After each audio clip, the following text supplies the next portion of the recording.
પાલો ગળી ગયો, થઈ ગયું પાણી, અમરની મૂર્તિ અમરમાં હમાણી. સદગુરુએ આપણને શાન કરી, પણ ક્યારે હમાણી?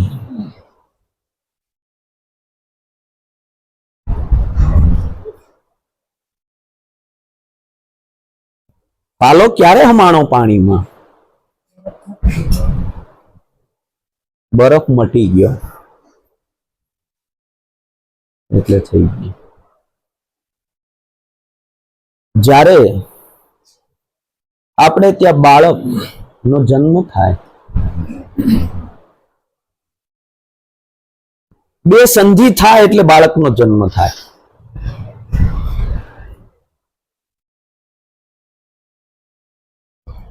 જેવી રીતે પરમાત્મા છે, પરમાત્મા કારણ છે અને સામે કાર્ય દેખાય છે. પરમાત્મા કારણ છે, કાર્ય દેખાય છે. આપણે વડલાનું વૃક્ષ વાવીએ, પેલા તો ટેટો વાવીએ, ટેટો વાવીએ ને એનું વૃક્ષ થઈ જાય, પછી ટેટો મળે? કેમ ન મળે? હમાઈ ગયો. ક્યાં હમાણો? વૃક્ષની અંદર હમાઈ ગયો. એમ માતા પિતાના રજ અને બીજથી આ દેહનો જન્મ થયો. જુદો ક્યાંથી પડ્યો? જ્યારે ડિલિવરી થઈ, અંદર પ્રવેશ તો એને કરી દીધો. માતાને બધીને અનુભવ હોય, એને પ્રવેશ કરે એટલે એને ખબર પડી ગઈ. કયા રૂપે પ્રવેશ કર્યો? સદગુરુએ આપણને શાન કરી છે. એ રૂપે પ્રવેશ થયો. પ્રવેશ થયો અને પછી જ્યારે બહાર આવ્યો એટલે નાડી છેદન થયું.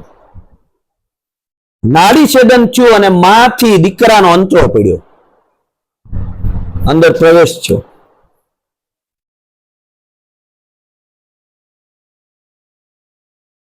પછી ધીરે ધીરે ધીરે ધીરે વૃદ્ધિ પામવા મળ્યો.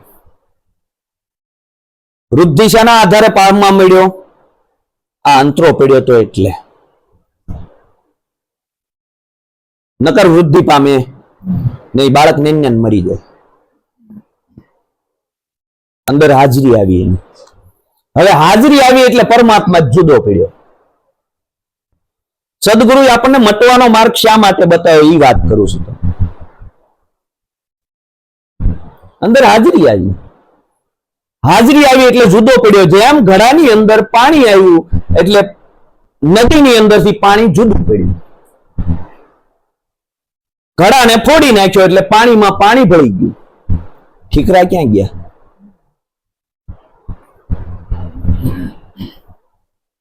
આ મૂળ રહસ્યની વાત છે.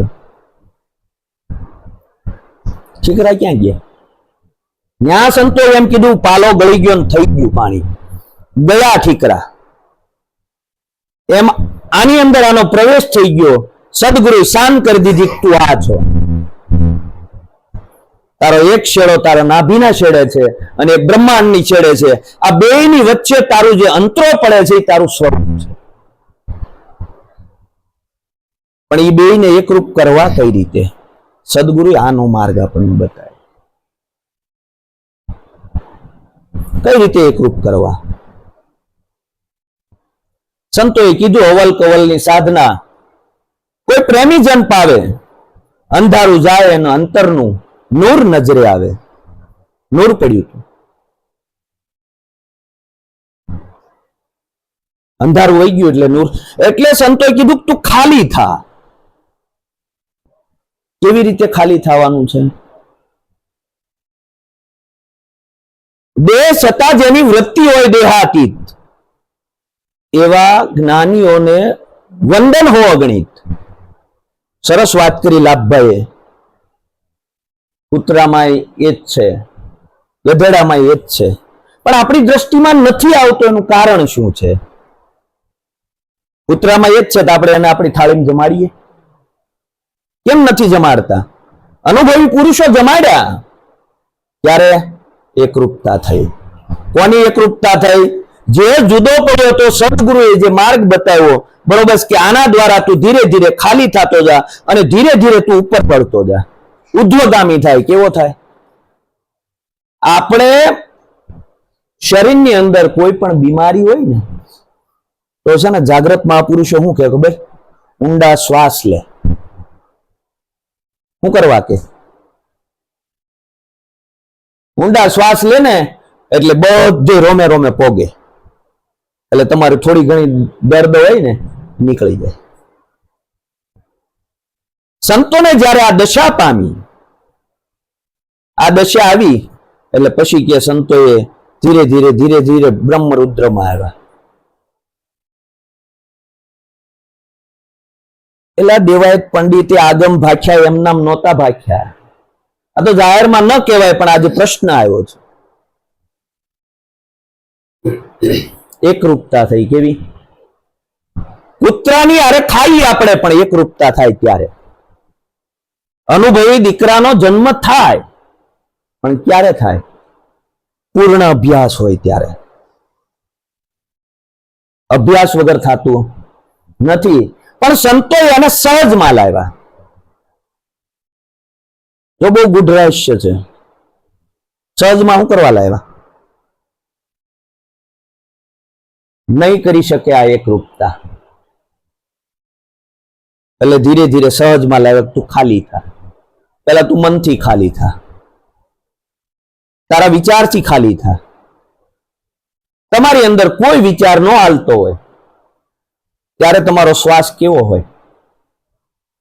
કેવડો હાલતો હોય? અનુભવ કર્યો છે? જ્યારે કોઈ વિચાર ન હોય. સંતોએ આને સમાધિ અવસ્થા કીધી. અને પછી એની અંદરથી નીકળ્યો સૂક્ષ્મ દેહ. ક્યાં મળ્યો? મૂળ સ્વરૂપમાં મળ્યો. મૂળ સ્વરૂપમાં મળ્યો એટલે પછી તમે ઘરે બેઠા હોય આવીને કહી જા, કાલ રાતે હું તમને મળવા આવ્યો તો. હું વાત કરો? જાગ્રત મહાપુરુષોની કોઈ નાની હુની કળા નથી. તમે ઘરે હુતા હો ને તમને કહી જાય જય ગુરુ મહારાજ. આવી કક્ષાને સંતોએ કેળવી. પણ આને નિરાંત બાપુ બહુ ધીરજથી ધીમે ધીમે લાવ્યા. શું કરવા લાવ્યા? બધાની એકરૂપતા થાય તો, અને થાય તે અભ્યાસ કરે એટલે થાય. પણ સંતોએ અભ્યાસની નામ કરવા પડી. ખબર? ખાલી બેહી જા. હું કીધું?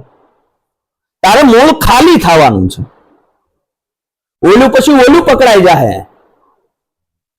નિરાંત બાપુએ કીધું, ક્રિયા કર્મ કો કબू ન જાદू, મેં એબ ગેબ से न्यारा, મેં વલુંબુ ન્યા કોઈ વલોંબે. તો એના આવાગમન મટી જાય.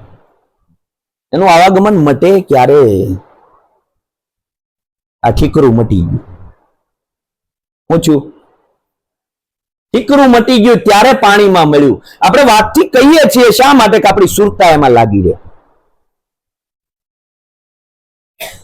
બે દશા મટી સંતોની. દેશ હતા વિદેહી થયા. અને ઘણા પુરુષોની તો એવી સાધનાઓ હતી કે ઝાડ ઉપર બેઠા હોય સાધના સમાધિ લાગી જાય, દેહ નીચે પડી જાય, ઓલો ઉપર રહી જાય. જુદો પડેલા સદગુરુએ જુદા પડવાનો માર્ગ બતાવેલા. તમે અલગ છો. તમે અલગ છો. કેવા છો? છૂટા પાડ્યા. બધા ભાગને ધીરે ધીરે છૂટા પાડ્યા.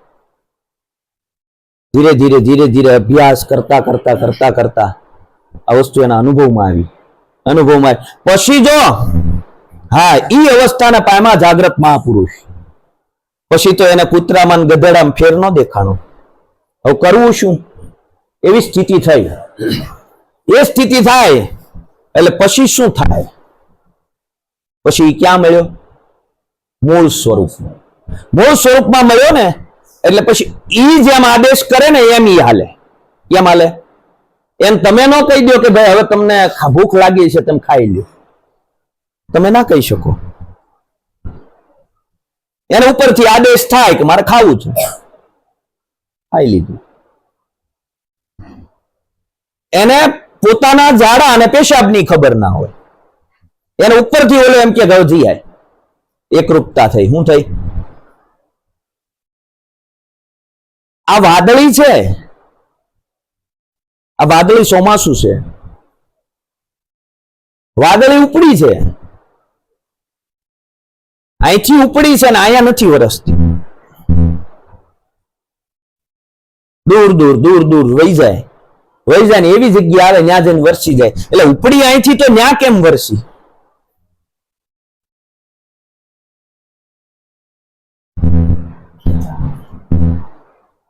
બેનું ખેંચાણ થયું. ધરતીની ગરમી અને ઉપરથી બે વસ્તુનું ખેંચાણ થયું, ત્યાં વરસી ગઈ. એમ સદગુરુ આની અંદર પ્રગટ ક્યારે થાય? પૂરેપૂરી સુરતા સાધ હોય તો કહી શકાય, પણ આપણો વિચારોનો લય નથી થતો. હજી વિચારોથી ખાલી નથી થયા. કેમ નથી થવાતું? કારણ કે વિચાર છે એ હું છું એવું માની બેઠા છે. એ તમારો નથી. તમારું મૂળ સ્વરૂપ પડ્યું છે, એની એકરૂપતા સદગુરુએ કરાવી. હવે પછી કોઈને આગળ વધવું હોય તો અભ્યાસ કરી શકે. અભ્યાસનો માર્ગ છે, નથી એવું નથી, પણ કોઈ ક્રિયા નથી. જો ન્યા પાછું એ સમજી લેજો, કોઈ ક્રિયા નથી કરવાની. સંતો એવું કહે ખાલી બેસી જાય. શું કીધું? લય કર, લયનો માર્ગ છે. મટી ગયો. હવે આપણે પાછું વાત તો કરીએ છીએ મટી ગયો, પણ નથી મટાતું ને એટલે સળંગ સૂત્રે એક ધાર દેખાતો નથી. જેને જેને જાગ્રત મહાપુરુષોને આ જીવતા આ સમાધિ લાગી અને એને થઈ થવાની કહી દીધી, કારણ કે એકરૂપતા થઈ ગઈ. એમ અંતર ભાંગ્યા વિના ઉભરો નહીં આવે પાનભાઈ. નો થાય હાચી હાચી વાત. આટી છૂટે જ્યારે અંતર તણીને ત્યારે પ્રભુ દેખાય સાક્ષાત. પ્રભુ જુદો નથી, પણ આટી છૂટતી નથી. ઘણી બધી આટી પડી છે આપણી અંદર. મારું, તારું, હરખ, શોક, રાગ, દ્વેષ, ઘણી બધી આટી પડી છે. જાગ્રત મહાપુરુષોએ કીધું કે આખા જગતની અંદર પરમાત્મા એક છે, તમે એક છો, ગુરુ પણ એક છે, બે છે નહીં. કહી દીધું તો આપણે નક્કી થઈ ગયું. પડદો રહી ગયો. પડદો કેમ રહી ગયો? એકરૂપતા કેમ ન થઈ? મટ્યા નહીં, મટી ગયું. બરોબર છે? કાચા ઘડામાં પાણી ભરવાથી, બરોબર છે, એ તો ગારો થઈને ગળી જાય. જીવને જાણ્યા વિનાની જાતું, એવાને ન કરીએ વચનની વાતું. એટલે નામ પડ્યું છે, સંતોએ એ નામને પ્રગટ કર્યું. આ દેહના નામને ત્યાં સુધી પ્રગટ કરશું. એલા આ દેહ છે ત્યાં સુધી કહે ગીતાબેન, મધુબેન, બરોબર છે. અને કદાચ ડોક્ટર હશે તો એમ કે મધુબેન ડોક્ટર હતા. દેહ વહી જાય પછી કે ડોક્ટર હતા. એમ જે કઈ લેબલ લાગ્યા છે એ બધા લેબલ તો આ દેહને છે, ઓલાને કોઈ લેબલ નથી. અને ઈ નામ સંતોએ આપણને સમજાયું, અને ઈ નામ સંતોને આ પ્રગટ થયું. અને પ્રગટ રમી રહ્યું. આપણને એમ થાય કૃષ્ણની વાસળી બંધ થઈ ગઈ, અહો નિશ વાગે છે.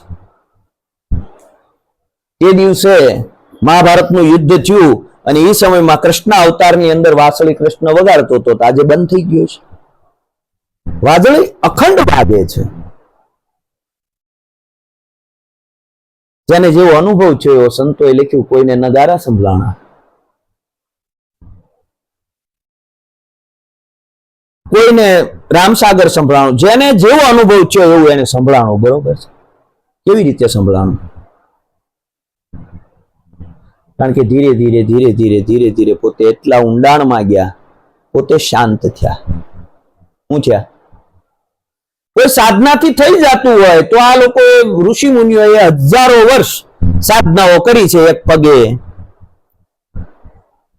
ખડે બાપુ, ઘણા બધા બાપુ થયા. તો સાધનાથી થઈ જવું જોઈએ. સદગુરુએ જે સાધના બતાવી સહજ યોગ છે. કેવો છે? સહજ રાજયોગ બતાવ્યો આપણને. અને આ સહજ રાજયોગની અંદર જો આપણે આવી ગયા તો કામ થઈ જાય એવું છે. સહજમાં આવવાનું છે. બહુ જટિલ નથી કરવાનું આને, કારણ કે જટિલતાનો બહુ પાર નહીં આવે.